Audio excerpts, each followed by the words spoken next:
आज भारतीय जनता पार्टी महायुतीची बैठक झाली। शिवसेनेकडनं उदय सामंत, संजय राठोडजी, आशिष जयस्वालजी तीनही मंत्री त्या ठिकाणी होते।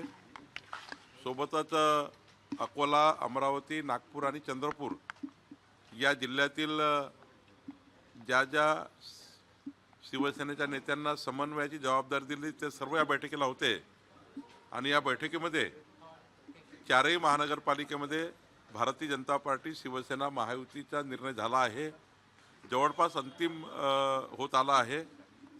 उद्या संध्याकाळपर्यंत जागा वाटप पूर्ण होईल आणि भारतीय जनता पार्टी, शिवसेना, महायुती या ठिकाणी होईल। सोबतच अकोल्यामध्ये राष्ट्रवादी सोबत येण्याचे संकेत आहे आणि अमरावतीमध्ये युवा स्वाभिमान रवी राणाजी यांचा पक्ष आमच्या सोबत येण्याचा प्रयत्न आहे आणि चंद्रपूरमध्येही राष्ट्रवादी काँग्रेस सोबत येऊ शकतं अशी स्थिती आहे।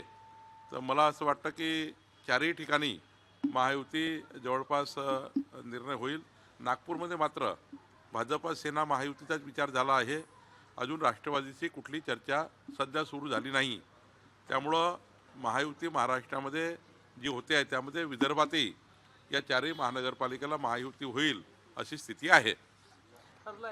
सुधीरभाऊ मुनगंटीवारच्या मार्गदर्शनाखाली ही निवडणूक होणार आहे आणि या निवडणुकीमध्ये आमचे हंसराज भैया अहिरजी सोबतच या निवडणुकीचे निरीक्षक म्हणून चैनुभाऊ संचेती असणार आहे। या निवडणुकीचे प्रभारी अशोकराव नेते आणि निवडणूक प्रमुख किशोर जोरगेवार असणार आहे आणि त्यामुळं या ठिकाणी सुधीर मुनगंटीवारजी, हंसराजजी अहिरजी या दोघांच्याही त्या ठिकाणी नेतृत्वामध्ये आणि खास करून सुधीर भाऊला जबाबदारी दिली आहे।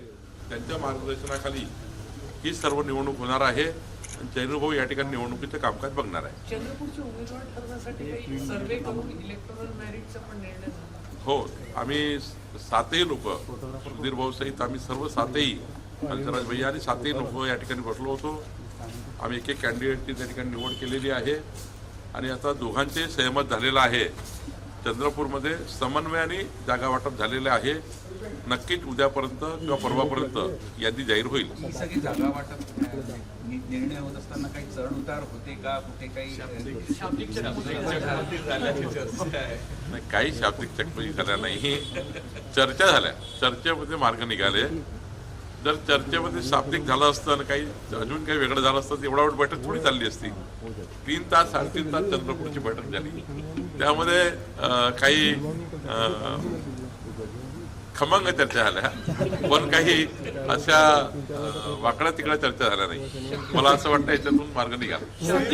याबद्दल आपल्या चेहऱ्याचे भाव आणि घेतलेला पॉज बरंच काही सांगून नाही, काही शाब्दिक नाही, खमंग चर्चा झाली ज्यामध्ये सर्वांनी एकमेकाने आपलं मत मांडलं। तो अधिकार सर्वांचा आहे मत मांडण्याचा, त्यातून मात्र मार्ग निघाला आहे। हा सगळा वाद थांबवण्यात तुम्हाला यश मिळालं नाही, काही यश असं नाही आहे। सुधीरभाऊ मुनगंटीवारच्या मार्गदर्शनाखाली निवडणुका होणार। त्यांनी त्यांचं नेतृत्व मान्य केलं की बाबा मी या ठिकाणी चांगल्या पद्धतीने निवडणूक जिंकण्याचा प्रयत्न करील। आमचे तिथले हंसराज भैयांनी या ठिकाणी आतापर्यंत मोठ्या प्रमाणावर त्या ठिकाणी निवडणूक हातात घेण्याचा प्रयत्न केला। माननीय अशोकराव नेते, चैनुभाऊ संचेती, आमचे किशोर जोरगेवार, तिथले राहुल पावडे, तिथले अध्यक्ष आमचे कासन गुट्टावार, हे सर्व होते आणि मला वाटतं की चंद्रपूरमध्ये आता चांगला विजय होईल। 27 तारखेला सकाळपर्यंत यादी येते। सुधीर मुनगंटीवार यांचा